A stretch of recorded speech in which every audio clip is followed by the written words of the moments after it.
The Wuppertal-Schwebebahn has been carrying 80,000 people every single day for the last 125 years.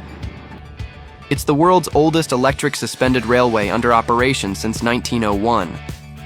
It was built when underground trains were impossible to build in Wuppertal's rocky and steep valley. So, engineers decided to simply go up.